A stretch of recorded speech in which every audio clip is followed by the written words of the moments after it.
conférence de notre bloc des experts de la PCHQ. Alors, j'inviterai Mme Annie Languedoc, conseillère senior au service des relations du travail, à venir vous parler de l'employeur et les politiques d'entreprise.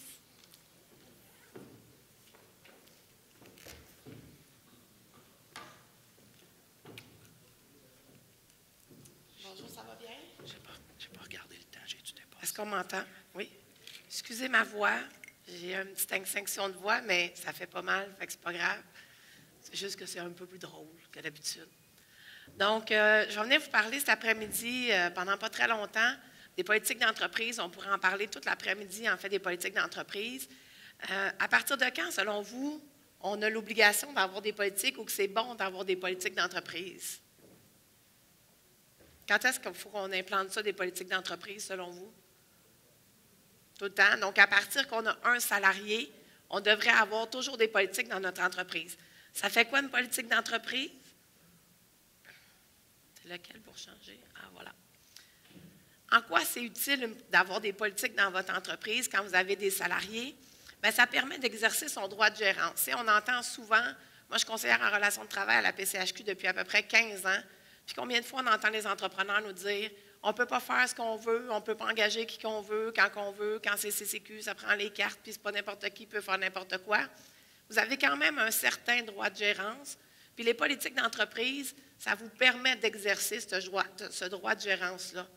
Que ça vient dire aux travailleurs, bien chez nous, c'est comme ça que ça fonctionne. Tu ne veux pas fonctionner à ma façon, tu ne veux pas suivre mes politiques à moi, bien, va travailler ailleurs. Je sais que présentement, il y a une pénurie de main-d'œuvre, mais mettons qu'on n'est pas dans le système de politique de pénurie de main-d'œuvre. Ça constitue aussi une approche positive. Ça vient dire à vos travailleurs, chez nous, ça fonctionne comme ça. Donc, s'il y a quelque chose qu'ils ne font pas comme il faut, ils vont le savoir d'avance. Ils ne pourront pas vous dire « je ne savais pas, tu ne me l'avais jamais dit ». Ils ne pourront pas vous dire ça parce que quand ils vont avoir rentré chez vous, donc avant de les envoyer sur le chantier de préférence, vous les rencontrez, puis vous leur faites lire les politiques d'entreprise et vous leur faites signer. Donc après ça, si vous arrivez avec une mesure disciplinaire en disant « mais tu n'as pas respecté telle ou telle politique », ils ne pourront pas dire « je ne savais pas ». Bien, tu le savais, tu les as signés, les politiques, donc tu savais dans quoi tu t'engageais. Donc, aucun effet de surprise. Consolide des arguments patronaux lors de négociations de fin d'emploi.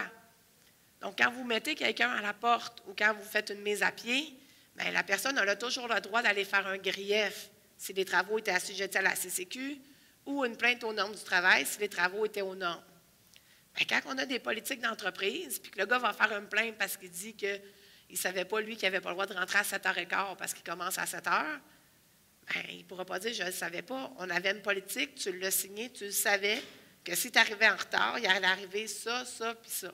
Donc, quand il vient le temps de négocier le montant à payer pour régler le grief ou régler la plainte aux normes, bien, au moins, on a un petit peu de jus, on a un petit peu plus d'arguments de notre côté pour dire bien, le gars, il était au courant, donc on a suivi nos politiques, on a fait ce qu'on avait à faire, donc ça va vous coûter moins cher.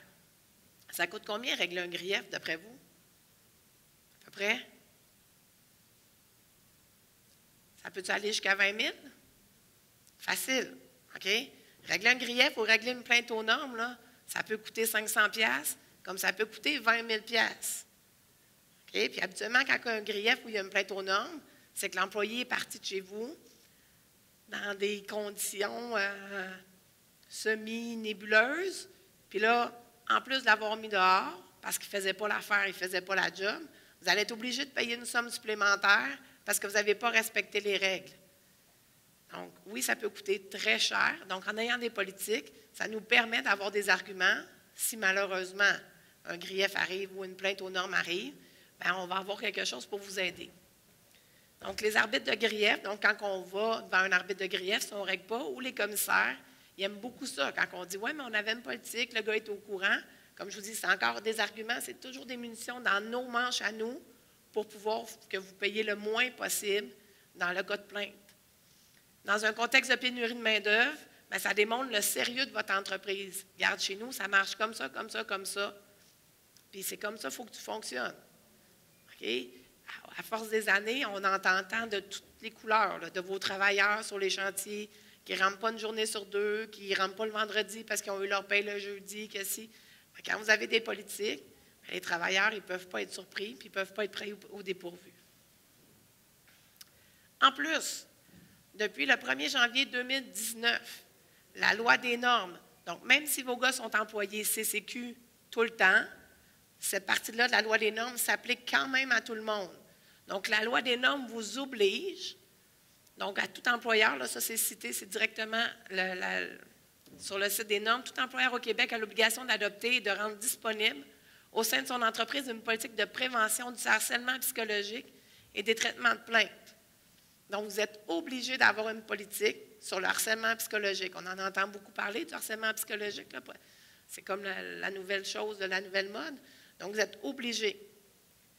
Qu'est-ce qu'on a fait, nous, pour les membres de la PCHQ? On en a une déjà faite sur notre site Internet.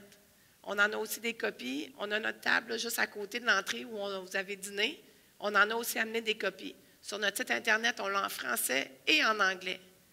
Donc, vous pouvez aller la chercher, la faire signer à vos travailleurs. C'est une obligation. Si vous vous faites vérifier par les normes du travail, ils vont vous demander d'avoir cette politique-là dans vos choses. Et la politique doit aussi inclure une section sur les conduites de harcèlement qui se manifestent par des paroles, des actes ou des gestes à caractère sexuel. Donc, la CCQ, on sait, ils ont ouvert la porte pour l'entrée des femmes dans l'industrie de la construction.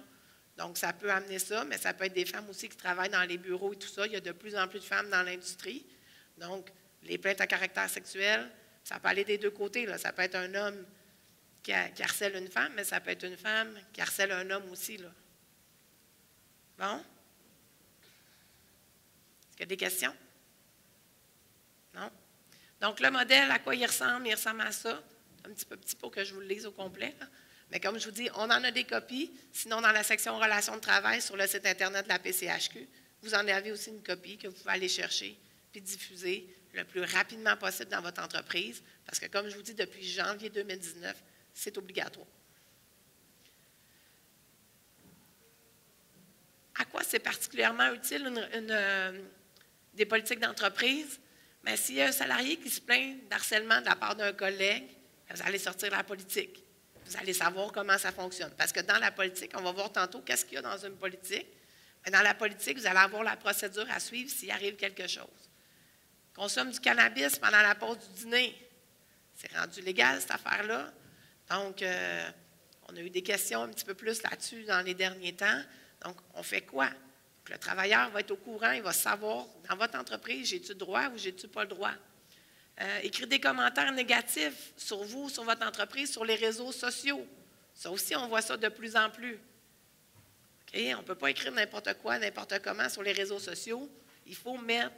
Donc, en mettant une politique, si quelqu'un met un commentaire négatif, bien, il peut avoir des sanctions. Donc, vous allez avoir, vous, du jus pour pouvoir lui donner une mesure disciplinaire pour corriger le comportement qui fait défaut.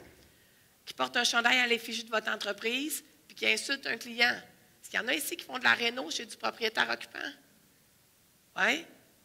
Bien, dites-vous que le gars, quand il sonne chez la madame là, ou chez le monsieur le matin, là, c'est l'image de votre entreprise qu'il représente. Donc, s'il y a votre chandail sur le dos, puis qu'il envoie promener à madame, bien, à qui ça va monter après ça? Claire, ça va monter à vous. C'est qui ne se fera pas payer? C'est vous. Le travailleur, vous n'aurez pas le choix d'y payer les heures qu'il aura travaillé quand même. Mais c'est vous, après, que la cliente, elle ne voudra pas payer parce que votre travailleur il va avoir été désagréable. Donc, répondre à tous les textos personnels durant les heures de travail. Est-ce qu'on a le droit de demander à notre travailleur de laisser son cellulaire dans sa boîte à lunch? On a le droit? Oui, on a le droit. Et puis c'est votre droit de gérance de lui dire ton téléphone. C'est sûr que c'est vous qui le fournissez, ça fait un petit peu moins logique, là. Mais son téléphone personnel, il peut le laisser dans sa boîte à lunch. Ce que la loi prévoit, c'est qu'il faut que la personne soit rejoignable en cas d'urgence. Fait que si vous avez un contremaître sur le chantier qui a un téléphone fourni, puis que la garderie ou peu importe peut rejoindre le contremaître ou peut rejoindre le bureau qui va rejoindre le contremaître, le gars, il n'a pas à avoir son téléphone sur lui. Vous avez le droit d'obliger vos travailleurs à laisser leur téléphone dans la boîte à lunch, dans le camion, dans ce que vous voulez. Arrive toujours en retard ou n'appelle pas lorsqu'il s'absente. Ça n'arrive jamais, ça, dans la construction, hein? Ah non, hein? Vous n'avez jamais entendu parler de ça. Donc, des gars qui ne rentrent pas il n'appelle pas. Après ça, vous nous appelez, Annie, ça fait 2 jours qu'il n'est pas rentré, qu'est-ce que je fais?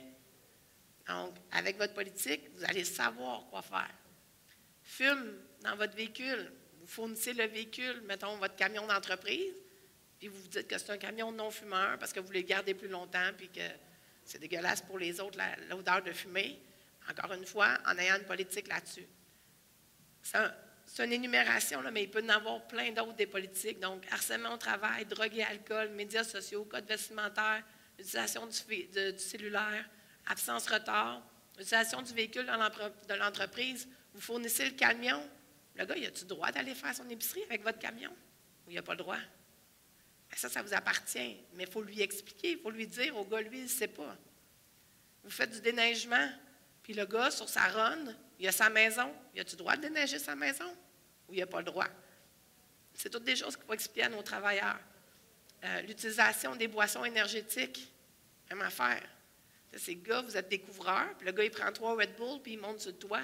Est-ce que c'est encore sécuritaire? Je ne suis pas convaincue. Donc, c'est toutes des choses que vous pouvez mettre dans vos politiques d'entreprise qui vous aident après ça à faire une gestion, à ce que ça soit plus facile. Parce qu'on le sait, on l'entend au cours des années, ça ne vous tente pas de gérer vos travailleurs. Combien de fois des entrepreneurs nous appellent et nous disent « on gère une garderie ». OK, ils ne rentrent pas, en ayant des politiques comme ça, ça va être plus facile à gérer. On va voir c'est quoi la problématique des politiques après. Donc, qu'est-ce qu'on met dans une politique? Bien, tout d'abord, on va définir à qui elle s'adresse. Elle s'adresse-tu aux gars de chantier? Elle s'adresse-tu aux gens dans le bureau? Elle s'adresse-tu à tout le monde? Elle s'adresse-tu seulement aux cadres? Donc, dans notre politique, au début, on va dire à qui ça s'adresse. On va dire c'est quoi mes attentes? Qu'est-ce qu'il y a le droit de faire? Qu'est-ce qu'il n'y a pas le droit de faire? On va dire aussi, évidemment, on ne doit pas aller à l'encontre des lois et de la Convention.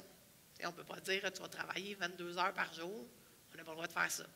Mais toujours dans le cadre légal, bien, qu'est-ce que je veux que tu fasses et qu'est-ce que je ne veux pas que tu fasses? Puis qu'est-ce qui va arriver? Qu'est-ce qui va arriver si tu ne suis pas la procédure?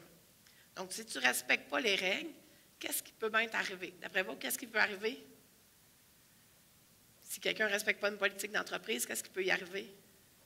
La prison, non. Une mesure disciplinaire.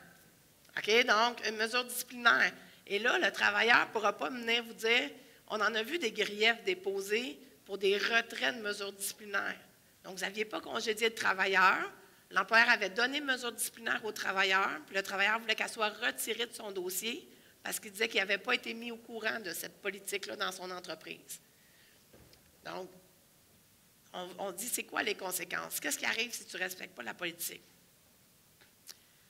C'est bien beau d'écrire des politiques, c'est bien beau de les faire signer, mais il faut les diffuser. Ce n'est pas de les écrire le plus compliqué.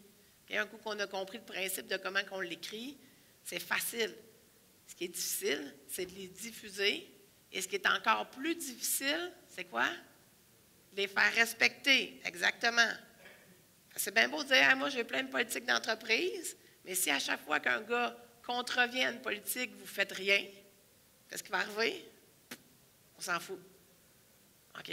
Le gars, s'il arrive en retard et vous ne l'avertissez jamais, ça ne donne quoi d'avoir une politique sur les retards si ça ne change absolument rien.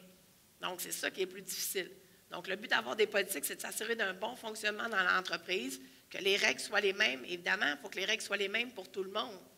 Je ne peux pas dire à un gars, bien, toi, tu peux arriver 3 fois en retard par semaine parce que tu es meilleur, puis toi, non, toi, tu n'as pas le droit d'arriver en retard.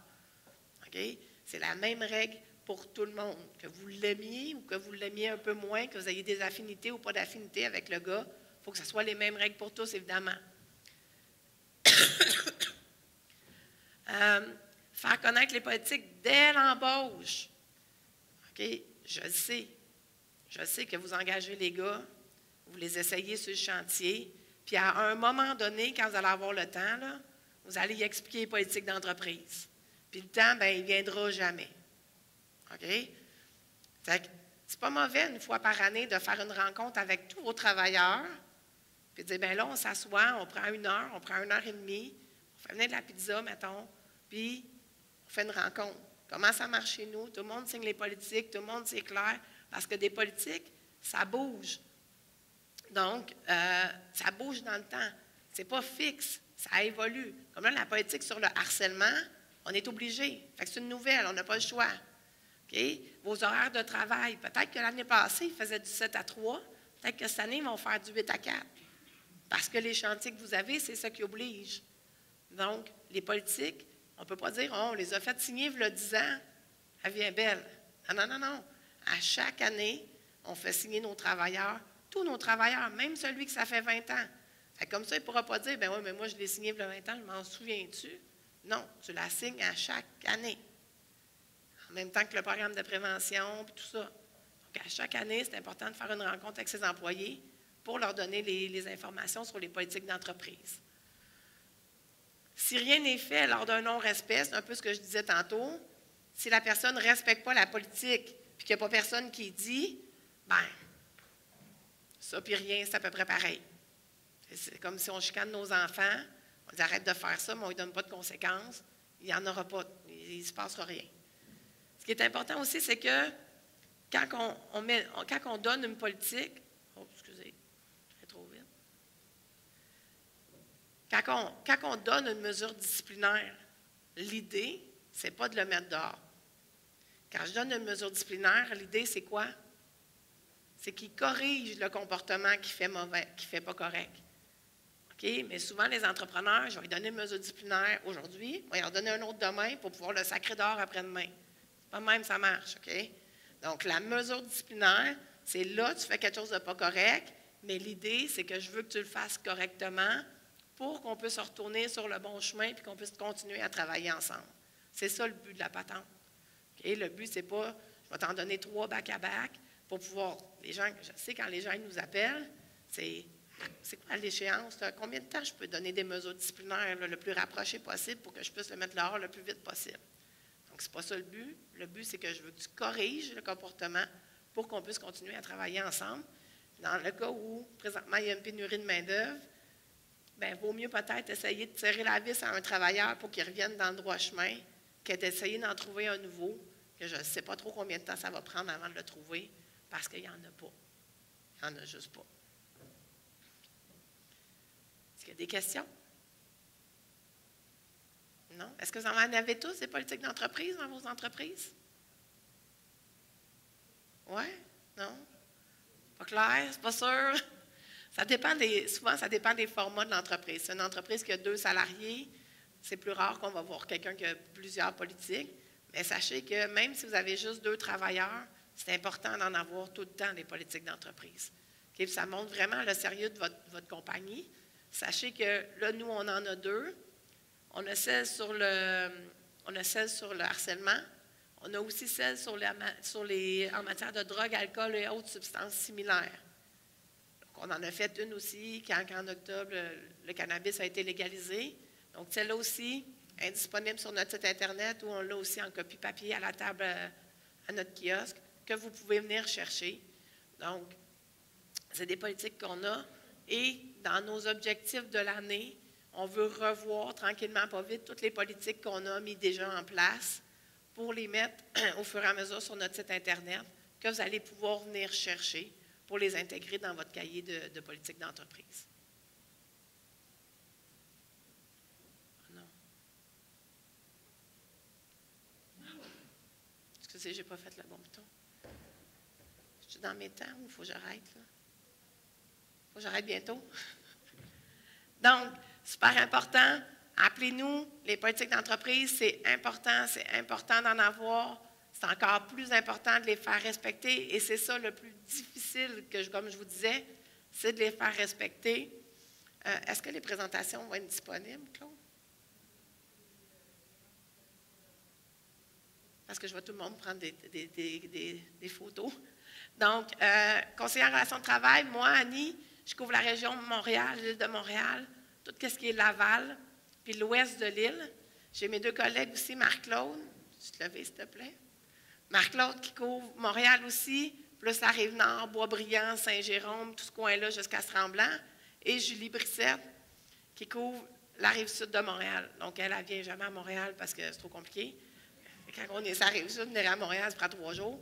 Donc, elle couvre toute la Rive-Sud de Montréal jusqu'à Granby. Vous avez des questions, vous voulez qu'on vous aide, vous voulez qu'on vous aide à préparer une rencontre avec vos travailleurs, ça va nous faire plaisir. Ça fait partie de votre membership, c'est gratuit, nos services à nous. Qu'est-ce qu'on peut vous offrir aussi comme service? Vous avez besoin d'aide pour avoir des cartes de compétences pour vos travailleurs, faire une reconnaissance d'heures, des payes, des rapports mensuels. Vous recevez une lettre de la CCQ, vous ne savez pas c'est quoi. Ils ne sont pas sympathiques, hein? En avez-vous déjà reçu des lettres de la CCQ? Pas toujours sympathique quand on reçoit ça. Vous nous appelez. Annie, j'ai reçu ça, c'est quoi ça? On va regarder avec vous c'est quoi. On va vous aider dans le cheminement avec ça. On peut aller rencontrer la CCQ avec vous. On va parler avec la CCQ en cas de besoin. Vous recevez des constats d'infraction, ça arrive une fois de temps en temps. Un travailleur pas de carte, un ratio non respecté, des trucs comme ça. On a des avocats aussi qui s'occupent de ces dossiers-là gratuitement. Vous nous les faites parvenir. Si vous êtes membre de la PCHQ, si vous déclarez des heures dans le secteur résidentiel, il y a des avocats qui prennent ces dossiers-là en charge. Je ne vous dis pas qu'ils gagnent à tous les coups, mais ils peuvent peut-être faire quelque chose pour vous aider. Donc, gênez-vous pas, c'est des services qui sont offerts via votre membership. Ça va nous faire plaisir de vous donner un coup de main. Merci.